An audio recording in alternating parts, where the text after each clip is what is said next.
বাংলাদেশের রাজনীতিতে দীর্ঘদিনের পরিচিত মুখ মির্জা ফখরুল ইসলাম আলমগীর এখন দেশের সর্বোচ্চ সাংবিধানিক পদে। ৩৫ বছর পর প্রতিদ্বন্দ্বিতাপূর্ণ রাষ্ট্রপতি নির্বাচনে ২৫৫ ভোট পেয়ে জয়ী হয়ে তিনি এখন বঙ্গভবনের নতুন বাসিন্দা। কিন্তু প্রশ্ন হচ্ছে, মির্জা ফখরুল রাষ্ট্রপতি হওয়ায় কি বদলাবে রাষ্ট্রপতি ভবনের ভূমিকা? সংবিধান অনুযায়ী রাষ্ট্রপতি পদ মূলত সাংবিধানিক ও রাষ্ট্রীয় প্রধানের পদ। নির্বাহী ক্ষমতার কেন্দ্র প্রধানমন্ত্রী ও মন্ত্রিসভা। ফলে রাষ্ট্রপতি নির্বাচিত হলেও সরকারের নীতি নির্ধারণে সরাসরি রাজনৈতিক ভূমিকা রাখার সুযোগ সীমিত। তবে রাষ্ট্রপতির হাতে থাকা সাংবিধানিক দায়িত্বগুলো একেবারে আনুষ্ঠানিকও নয়।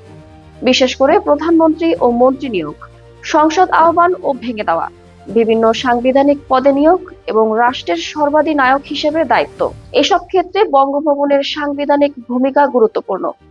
তবে অধিকাংশ ক্ষেত্রেই এসব ক্ষমতা প্রয়োগ করতে হয় সংবিধানের নির্ধারিত কাঠামোর মধ্যে। তবে মির্জা ফখরুলের ক্ষেত্রে বিষয়টি আলাদা মাত্রা পাচ্ছে তার দীর্ঘ রাজনৈতিক পরিচয়ের কারণে। তিনি ছিলেন বিএনপির মহাসচিব এবং বর্তমান সরকারের স্থানীয় সরকার মন্ত্রী। রাষ্ট্রপতি হওয়ার আগে তিনি দলীয় ও সরকারি দুই ভূমিকাতেই সক্রিয় ছিলেন। এখন সেই রাজনৈতিক পরিচয় পেছনে ফেলে তাকে রাষ্ট্রের সবার রাষ্ট্রপতি হিসেবেই দায়িত্ব পালন করতে হবে। ফলে মির্জা ফখরুলের রাষ্ট্রপতি হওয়া শুধু বঙ্গভবনে একজন নতুন ব্যক্তির আগমন নয়, এটি বাংলাদেশের রাষ্ট্রপতি পদকে ঘিরে রাজনৈতিক প্রত্যাশারও একটি নতুন অধ্যায়।